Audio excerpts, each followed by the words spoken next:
Thinking about buying a franchise? Then the How to Buy a Franchise show is just for you. Here's your host, Dr. John Hayes. Hi, this is John Hayes. I'm at the International Franchise Expo in New York City, where there are 400-some exhibitors with franchise opportunities that range from investments of less than $10,000 more than $1 million as well. Lots of activity here in the last several days. This is the last day of the 2016 Expo. So if you're planning to come to an expo, you probably won't make it this year, but in 2017, in June, at the Javits Center in New York City, you'll find the International Franchise Expo every year. One of the big advantages of coming to this expo, not only do you meet the exhibitors and you meet franchisees and you collect a lot of information, but there are a variety, 75 different seminars and workshops. Most of the seminars are free. Some of them require a fee, but it's a nominal fee for the most part. For example, I teach the A to Z's of buying a franchise. It's sold out, and so they opened a second session, and that nearly sold out, and the fee to come to that is $120. It's a reduced fee because it's a 3.5-hour seminar loaded with information to help you prepare to buy a franchise, and not just any franchise, but a franchise that's going to be the right fit for you, which is extremely important. The sponsor of the franchise is United Franchise Group. They help underwrite the costs of providing that seminar. United Franchise Group in West Palm Beach has 8 different franchise brands, and you might want to contact them at unitedfranchisegroup.com. Lots of other opportunities here in learning how to become a franchisor or how to be a franchisee, or if you're an existing franchisee, how to improve your franchise business. Also opportunities for veterans of the armed services who want to buy franchises. The VetFran program provides discounted fees and other benefits to veterans, and you can find all of that information through the International Franchise Expo. You can also go to the International Franchise Association at franchise.org to get additional information, or in all cases, you come to howtobuyafranchise.com. And I always appreciate you visiting. There are lots of free resources there. You will also find opportunities to purchase our books from Amazon.com, where I have a dozen different books on franchising on a variety of topics, and most of them have been #1 bestsellers in the small business franchising category at Amazon.com. Howtobuyafranchise.com. You can also tune in to the How to Buy a Franchise show. And if you're joining us on iTunes or on Stitcher Radio, I really appreciate that. Lots of people do. And I appreciate that you tune in, and I bring you a new segment of this program almost every week, sometimes twice a week, depending on what's happening in franchising. So one of the things that I always say, whether I'm coaching people or I'm teaching a seminar or I'm writing articles or books, I will say multiple times, franchising is a powerful system of distribution, and that's a good way to think about franchising. It's a system of distribution, or a methodology, that is used by all kinds of businesses, maybe 3,000 different businesses that are franchises in North America.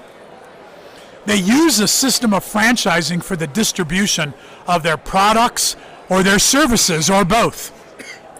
It's powerful, because you're using other people's money. You quickly can develop franchise outlets across America. You can do it in other countries as well. It's a way to be in business for yourself, but not by yourself. Lots of great opportunities, powerful. But I always say this, franchising is not for everyone, and it may not be for you. And in fact, the #1 mistake, I can't document this, it's only based on my experience since 1979. The #1 mistake made by franchisees, particularly if they're dissatisfied, unhappy, disgruntled franchisees, or they're losing money, the #1 mistake that I found that they made, they never paid any attention to themselves, to their own personalities, to their personality DNA, to their values, to their beliefs, to their skill sets. And furthermore, they never matched any of that to a franchise opportunity. So they heard from their cousin that ABC Company was a really hot opportunity and a big money maker, and it was for the cousin. But you're not your cousin, and your cousin isn't you. And so you go out and you buy that same hot franchise. Well, I also say that buying a hot franchise is the fastest way to get burned in franchising, because if it's not the right opportunity for you, it doesn't meet your value system and your belief system and your makeup, your personality-wise, how do you expect to succeed? Why would you expect to succeed in that kind of business? Forget the fact that you had plenty of money and you could afford it. That's not most important. You've got to be a good match for franchising, and you've got to be a good match for the specific franchise business. And today, my guest on How to Buy a Franchise show is Craig Slavin. And there isn't anyone I can think of in franchising in the last 35 years plus that I've been involved who knows more about this topic, who's been involved more with this topic, who's developed this topic and worked with both franchisors and franchisees to help them to understand that the personality fit is critical and should never be overlooked. And I often say, shame on the franchisor who sold you a franchise and never paid attention to the personality fit. And the bad news, folks, is that many, many franchisors do not know that this is a critical issue. But take it from me, and you'll hear it from Craig, this is such a critical issue that it's the place that people, it falls all apart. You have the money to buy the franchise, you buy it, and you find out, I don't even like this business. This isn't what I want to do. I don't want to spend my time doing this, or I can't do this business, or I don't want to do this business. Unfortunately, you can't blame the franchisor. Yes, we should blame the franchisor, but it's not going to do us any good. You're not going to get your money back. You've invested it, you've taken the risk, and now you're stuck. Well, I don't want you to get to that point. That's why coming to howtobuyafranchise.com is so important, because I'm all about education. I'm not selling you a franchise. I'm teaching you how to buy a franchise responsibly. That's what it's all about. And you begin with understanding this fit. Craig, welcome to my program today. It's a pleasure to talk to you, spend some time with you. Thank you, John. Appreciate it. So what about this? Am I crazy that this fit, I'm saying, don't do anything. In fact, I tell people, before we look at the disclosure document, forget it. Let's find out, are you a fit? And if you're not, well, then why would we look at the disclosure document? Well, that's exactly right. People end up making an incomplete decision when they look at franchising. The heart might be in something and they might feel passion about a business, but the head's not. They can't figure it out. Or conversely, the head thinks intellectually it's a good business, but the heart's not there. And scientists have proven that the heart and the brain work together as a team. So what that means is, and if you listen to any of the motivational speakers, they all tell you that success or failure is not from external sources, it's from inside you. So the best place to look is inside you. Makes sense. Yeah. So if we're going to, how do I look inside me? What am I going to do? What do I look for? What do I look at? How do I get the head and the heart to work together? And is this going to take me a year or 6 months, or can I get this done relatively fast? Because, Craig, I want to buy a franchise. Sure. Or you want to do something. Yeah. You're in a transition period and you want to do something. Well, the key that we found after 25, 30 years of research is that it's really not about personality. It's about, do you have the right stuff? And we consider the stuff to be skills, values, and behavior. So skills, there's 3 basic skills to any business: sales and marketing, business administration, managing people, and the technical skills. So the real key, and what makes people different, because everybody on the planet is wired differently, just like computer software, is we all have our own unique value system. You have yours, I have mine, everybody that's listening has their own value system. Yes. It's instilled upon us when we're born in our family values. It's affected by our personal lives, our professional lives. Basically what happens is it becomes our own operations manual for how we live our lives. So whether we realize it or not, and it happens in nanoseconds, that when a decision has to be made, behavior or activities performed, we dig deep into our value system and we try to anchor it to something that we've experienced in the past, positive or negative, and then we bring it back out. And when we bring it back out, we bring it back out in the form of a decision or activities and behavior that's congruent to the value system. So the key is to better understand your value system, what's important to you, why you do what you do, and instead of scratching your head wondering why you just did something, if you knew your value system, you understand and can be predictive that you're going to do what you do. That's you've explained it very well, and it all makes sense, but it sounds complicated. It sounds like, I don't know how to do that. And besides, Craig, look, 100 people have already bought this franchise. If it's good for 100 people, it's got to be good for me. Do I really need to take time to figure all this stuff out? Head, heart stuff. I don't think I'll write stuff. No. I think you're misleading me. Well, the good news is you do not need to be a behavioral psychologist to understand it. Okay. Because we've simplified the process. We've simplified the process. The process is called the Navigator. And it's a skills, values, and behavioral assessment tool that will actually identify for you the kinds of businesses you're best suited for. So is this an online program, or is this a book? Is this a test? How do I do this? Well, it's totally automated thanks to the internet and the power of the internet. At one time it was paper and pencil, so it's now internet based, and you can actually find out which is a good franchise for you through our Connect Me program. And what the Connect Me program does is it takes the profiles that we've created for franchisors, it takes your profile after you take an 8-minute assessment. It's not a test, John, because there's no right or wrong answers. Okay. So it's an assessment or a survey, and it actually will match you to the right businesses. Okay, which is really, I know all about Franchise Navigator and Connect Me, and I'm a huge supporter, as you know. And we will give people my link, that rather than paying the fee that they would have to pay if they went to the Navigator or Connect Me on their own, we'll give you a link, and you're going to be able to go and use my link and take the assessment on your own and get this really valuable information. But let's back up a minute. So as you know, Craig, for many, many, many years, I've known about DISC profiling longer than I've known about Navigator profiling. And because DISC is a down and dirty, simple methodology, it's paper and pencil, it can be done in less than 10 minutes, and we can get some decent results created by the founder of the lie detector, so it's been around since the 1950s. What's wrong with the DISC? Why don't I just take a DISC personality profile and say, okay, I'm a dominant personality, I'm in sales, I'm going to go buy a franchise that relies on that? Well, the good news is that DISC has been around since the 1940s and the 1950s. The bad news is it's still measuring the same thing today in 2016 that it measured in the 1940s and the 1950s. Things have changed.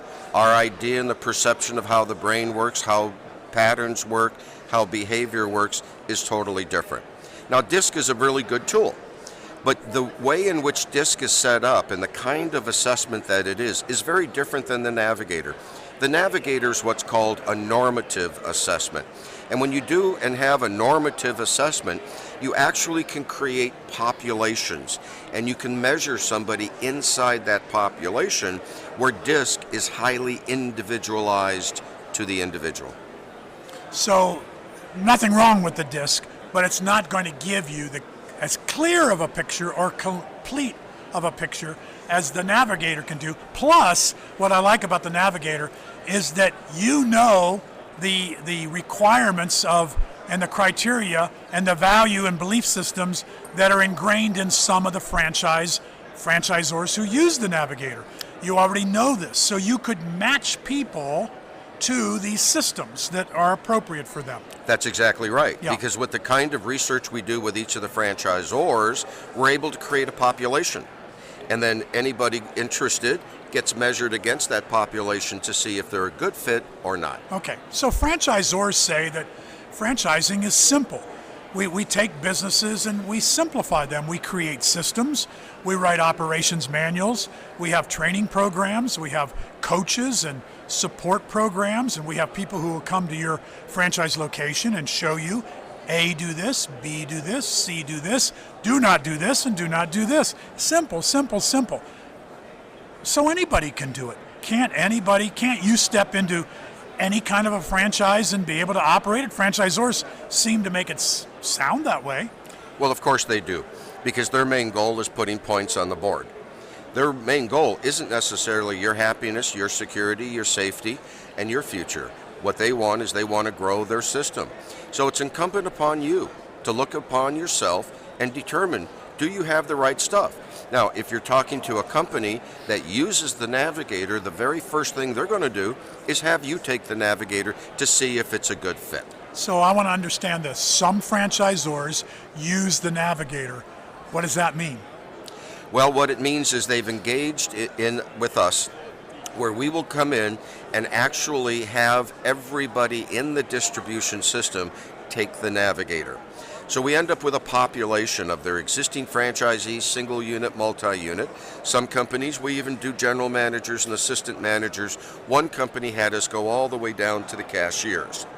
From that, we create a profile.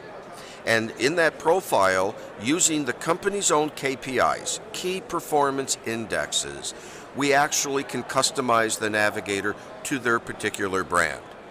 So when somebody comes in and takes the Navigator for the XYZ company, they're getting measured against a unique profile to that unique brand. So a franchisor that uses the Navigator, essentially they've already assessed all of their franchisees, including the top performing franchisees and the poor performing franchisees. Then they can look at that data and say, our ideal franchisee will be so much of this and so much of that in terms of qualifying within the Navigator. They will be their personality will be categorized in a certain manner. Absolutely. And see, this is really crucial to the future of franchising for both franchisors and for potential franchisees. Because the franchisor, as you said, makes the whole process simple. But in reality, they're drawing a line down through a franchisee. One side of it deals with the business model. It deals with procedures and processes and tactical things that need to be done to ensure uniformity and consistency. The other side of the person, your side, needs to be addressed as well. So it's a matter of putting the two together and coming up with somebody that's got the right stuff to exercise and execute the business model. And so the bad news here is that I could buy a franchise that doesn't do any of this. Not only not with the Navigator, but just doesn't do any of this.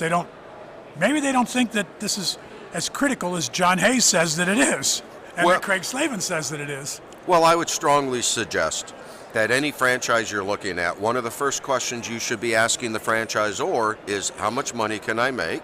And see if they can legitimately answer that question. And two, what's your profile of your highest performer? What are the characteristics? Because I want to make sure that I resemble those characteristics, because I don't want to be a mid or poor performer. And hopefully they don't make up that information and say, well, our top performers, their personality, they're people, they're friendly, they're outgoing, they're extroverts, they're this, and this, and they're not really getting at the values of that person or the beliefs, because they don't know. That's this right. is a problem. It is a problem. And the bottom line is that it's not about how good the products or services are. That's table stakes. They have to have a good product or service in order to survive and grow and create a sustainable business. What's important today that franchisors are starting to understand is the people that are delivering the products or services to the end user for usage or consumption. So the bottom line is franchising, in its purest sense, is people doing business with people. I think that's a very valid point, and I don't know why is it that franchisors don't think this is as critical as we think it is. Well, in a lot of cases, they're upstart young franchisors, and they haven't had a chance to experience what a bad fit is all about. Yeah. And I can assure you that selling a franchise to the wrong individual is actually worse than not selling one at all. Exactly. And selling to the wrong individual ends up quite likely in a lawsuit, ends up quite likely in that franchisee bad-mouthing you forever, ends up in that franchisee talking to other franchisees about how unhappy they are and how you didn't deliver, and it's always going to be your fault, when in fact, and ultimately as the franchisor, it is your fault because you could have avoided this mismatch. Absolutely. Yeah. I wish more franchisors would listen to this. So how many franchisors are Navigator franchisors today? But we have about 125. Okay. And again, it's single unit, multi-unit, and we could be doing general managers, assistant managers, anywhere where we can benchmark human capital and people. Yeah, 125, but when there might be 3,000 different opportunities, there's a lot of opportunity for Franchise Navigator to grow, obviously, and people need to be careful to make sure, and maybe if they're not using Franchise Navigator, maybe they do profiling of some kind. As you say, it's not just about profiling, it's more than that. But hopefully they're doing something other than, yeah, we like you, you can afford us, let's do a deal. That's right. Yeah. That's right. We try to get the franchisors beyond hope franchising. Yeah. We hope we advertise in the right place. We hope we attract the right people. We hope we select the right people, and we hope they're successful. Yeah. So once whether the franchisor uses the Navigator or not, anyone can go to Connect Me online, and we're going to give you that link before the program ends here. Anybody can go to Connect Me and can take advantage of getting this information. It's a wise thing to do, even if you don't know which franchise you're going to buy, and it might be wiser to do it before you know which franchise you're going to buy, because it will be an indicator to you of the types of franchises where the stuff you've got has already proven to be successful.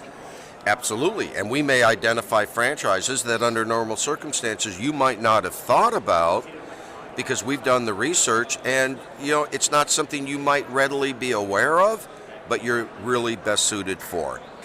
Yeah, and I think also you need to be aware that in every franchise system, and when I was CEO of HomeVestors, this became very apparent. One of the first things that I did, I'd been on the board of directors, I was a franchisee of HomeVestors, the We Buy Ugly Houses people. And in about 2004 or so, unfortunately the founder got ill and he quickly died, and I replaced him. I didn't really replace him because, like many founders, he was an irreplaceable guy, but I stepped in. One of the first things I did was say to the management team and to the people in accounting, I would like a list of at the time I think we had 240 franchisees, I'd like a list of those franchisees rank ordered by their sales, rank ordered by not just their sales, but rank ordered by the amount of royalty money they paid to us in the past 12-month period. To some extent, I was surprised, and so were members of the management team, that some of those top 25 people we didn't even know. We had never visited. We had not taken them to dinner. We had not called to say thank you for your business, which a good franchisor should be doing. And then I said, I want to take all of the top 25, and I want to look at, and we didn't use DISC, and we were not using Franchise Navigator, and I don't remember what the system was at the time that was used. It was a red, blue, yellow, green type of system. I think it came out of Houston. And at any rate, if you weren't a red personality or a D personality in the DISC, you weren't going to be in our top 25. That's what we discovered. But in the bottom 25, the colors down there were anything but red. So I said to the sales team, I don't want to sign any franchise agreements that don't have red in them. Don't bring a franchisee who doesn't show us that they have the markings of the top 25 performers, because they're going to end up in our bottom, and the bottom people take all of our money because they're calling every day and complaining they've got problems. Even though we taught it to them 6 times already, they're still not doing it, and chances are they're never going to do it. We don't need to sell more people like that. And I think this is what, if we could make more franchisors understand that scenario, they would see the value of how you want to avoid the bottom 25 and even the middle range. You've got to do certain things with franchisees in the middle range to bring them to the top. If they don't have the right stuff, you're not bringing them to the top anyway. That's correct. It's impossible. It's not going to happen. Yeah. And still, they beat themselves up. You beat yourself up. How do we make them a better franchisee? Or how do I make myself a better franchisee? Why can Larry do it and I can't do it? Well, unfortunately, it might sound overly simplified. Larry has the right stuff and you don't. That's exactly right. And we, as a franchisor, should apologize to you for not making sure you had Larry's right stuff so we could have helped you make a good decision. Franchise Navigator does that, and I think that this is a huge value to people looking at franchise opportunities. Now, here's how you can access Franchise Navigator using my link so that you do not have to pay a fee. This is a bonus that's provided by Franchise Navigator to people who listen to my podcast and to read my books and read my articles. So online, you want to go to www.navigatorsurvey.com. Navigator, Navigator, survey.com /survey, SURVEY,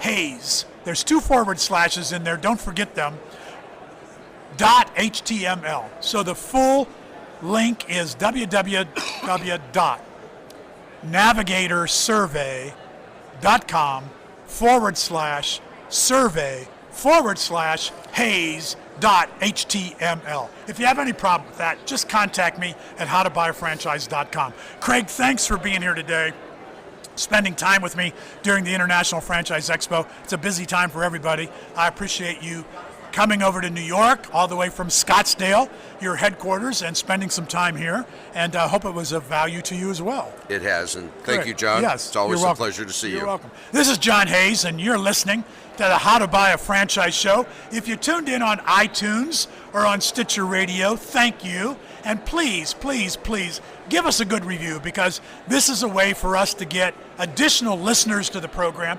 Also visit us at howtobuyafranchise.com. Lots of free resources there. Remember, my job is not to sell you a franchise. My job is always to educate you about franchising and to help you make a wise decision. If you're a good fit for franchising, and not everybody is, but if you're a good fit for franchising, then the next step is to help you discover if you're a good fit for a particular franchise company. There are 3,000 different companies out there in North America. Probably there's a fit for you, but let's do it the right way. Make sure you've got the right stuff to be a franchisee. Until next time, this is John Hayes. Thank you for listening to How to Buy a Franchise Show. If you want immediate assistance, visit howtobuyafranchise.com to contact Dr. John Hayes for a free consultation.